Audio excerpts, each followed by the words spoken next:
ආයිබෝවන් ආදරෙන් පිළිගන්නවා මගේ channel එකට.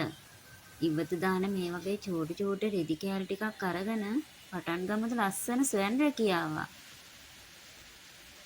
රෙදි කෑලි ටික කොටුවට කපා ගන්න. කපාගත්ත සමාන රෙදි කොටස් වෙන වෙනම තියාගන්න. ඔබට මේ පෙනෙන ආකාරයට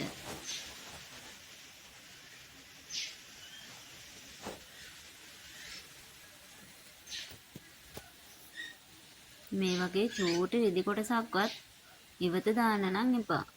ඒවා ගොඩාක් ප්‍රයෝජනවත් වෙනවා. කොට්ටෝරේ හරිම ලස්සනයි මේ වගේ චූටි රෙදි කෑලි තියලා මැහුවාම. ඒ නිසා මේවා එකක්වත් ඉවත දාන්න එපා. දැන් මේවා පිළිවෙලට වෙන වෙනම තියාගන්න.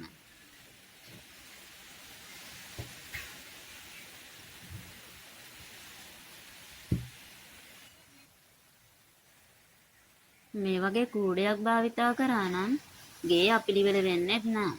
ලස්සනට තියාගන්නත් පුළුවන්. අපිට ඕන වෙලාවට ඕන කෑලි ටික විතරක් අරගෙන මේ විදිහට මහ ගන්නයි තියෙන්නේ.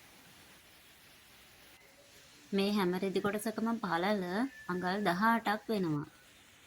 මේ රෙදි කොටස් එකට තියලා මැහුවට පස්සේ දිග අඟල් 44ක් වෙනවා. දෙකට නැමුවාම එක පැත්තකට අඟල් 22යි.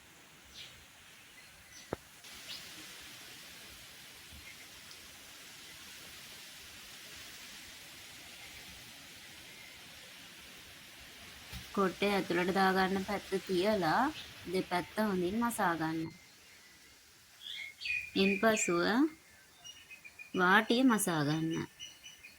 මේ ආකාරයට වාටිය මසා ගන්න.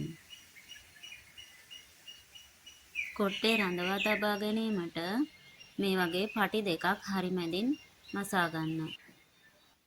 කරලා බලන්නකෝ මේ වගේ ලස්සන කොට්ටෝර ඔබත් මසා ගන්න.